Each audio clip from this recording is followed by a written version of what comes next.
दोस्तों, मस्जिद मुसलमानों के लिए इबादत का घर है। यहाँ हमारे मुसलमान भाई खुदा की इबादत करते हुए नमाज अता करते हैं। फिर एक शख्स ने यह मांग क्यों की कि हमको मस्जिद नहीं चाहिए। यह एक देश के राष्ट्रपति की आधी मांग थी। उनकी पूरी डिमांड क्या थी यह मैं आपको बताऊंगा। पहले मैं आपको एक छोटे से अफ्रीकी देश में लिए चलता हूँ।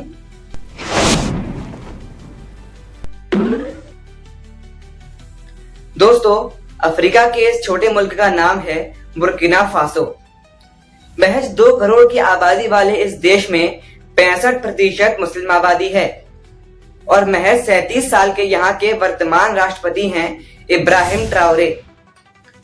दोस्तों, यह भी कितना दुखद संयोग है कि बुर्किना फासो स्वर्ण भंडार के लिए दुनिया में जाना जाता है, फिर भी यह मुल्क बेहद गरीब है क्योंकि सोने यानी गोल्ड का खनन और दोहन बाहरी मुल्क करते हैं।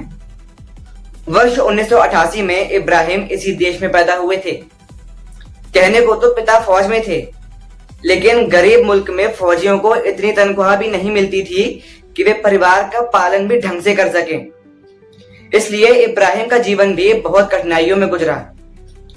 हाई स्कूल की पढ़ाई के लिए इनको 7 किलोमीटर पैदल जाना पड़ता था और पैदल ही घर आना पड़ता था।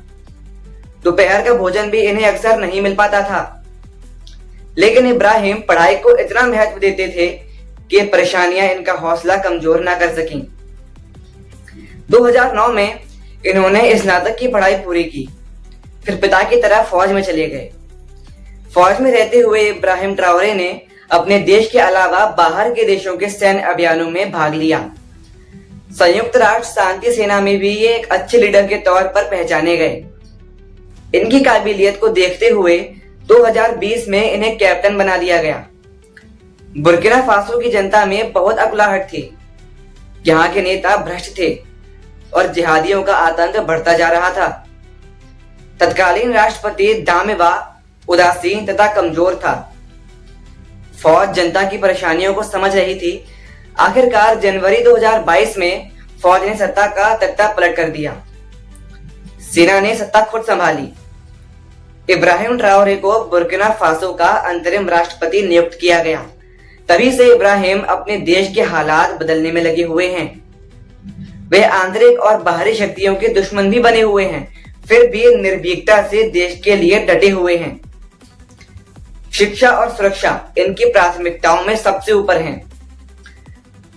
दोस्तों, सऊदी अरब ने बुर्किना फासो में 200 मस्जिदें बनाने का प्रस्ताव रखा था।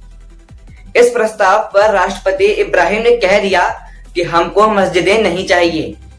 खुदा की इबादत तो कहीं से भी हो सकती है, हमें स्कूल और कॉलेज चाहिए, जिनकी हमारे देश में बहुत कमी है। तो दोस्तों, अब आप समझ गए होंगे कि किस व्यक्ति ने मस्जिदों से इनकार कर दिया था और क्यों कर दिया था। सच बात भी यही है कि जिस देश के नागरिक पढ़े लिखे और शिक्षित होंगे, वही देश हर तरह से कामयाब होता जाएगा और कामयाब होता रहेगा। इसलिए शिक्षा पर सही सही काम करना हर सरकार की बड़ी जिम्मेदारी होनी ही चाहिए। दोस्तों, शिक्षा के बाजारीकरण ने शिक्षा को महंगा और मजाक बनाकर रख दिया है। जब सरकारी स्तर की शिक्षा प्रणाली भ्रष्ट, बेढंगी और बेमतलब की हो जाती है, तो शिक्षा का निजीकरण देश के विद्यार्थियों को लूटना शुरू कर देता है। हमारे पड़ोस में ही दोस्तों एक छोटा सा देश भूटान है। यहाँ के सरकारी स्कूल प्राइवेट स्कूलों से बहुत बेहतर हैं। सरकार के वरिष्ठ अधिकारी भी अपने बच्चों को सरकारी स्कूल कॉलेजों में पढ़ाते हैं। प्राइवेट स्कूलों में पढ़ाना भूटान में शर्म की बात मानी जाती है। दोस्तों, ऐसा अकेला भूटान ही नहीं है।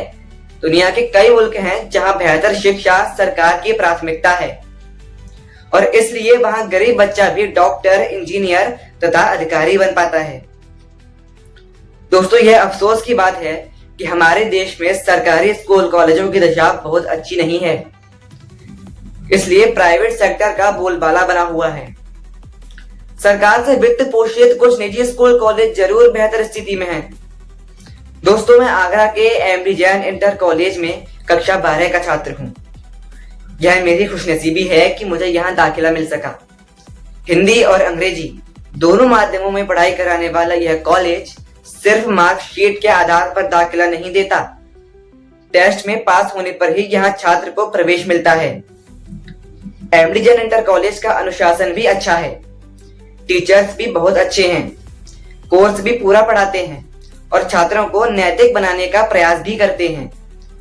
मुझे पढ़ाने वाले teachers Shri Abhay Jain, SP Dixit, Saurabh Goswami, SK Jain, निलय जैन, प्रशांत पाठक और प्रिंसिपल साहब जीएल जैन हमेशा मेरी यादों में बने रहेंगे। दोस्तों, मेरे कहने का मतलब यही है कि सरकारी प्रयासों के स्कूल कॉलेज अब कम होते जा रहे हैं। नई शिक्षा नीति में सरकार को इस बात पर भी जोर देना चाहिए, राष्ट्रपति इब्राहिम की बात हर देश पर लागू है। मंदिर, मस्जिद आदि पूजा घर भी हों, वे हमारी आस्था के लिए हैं, लेकिन इससे पहले स्कूल कॉलेज हों जो कि हमारी शिक्षा के लिए है। प्लीज मेरे यानी चाणक्य के चैनल को सब्सक्राइब करें और वीडियो को लाइक व शेयर करें। Thank you.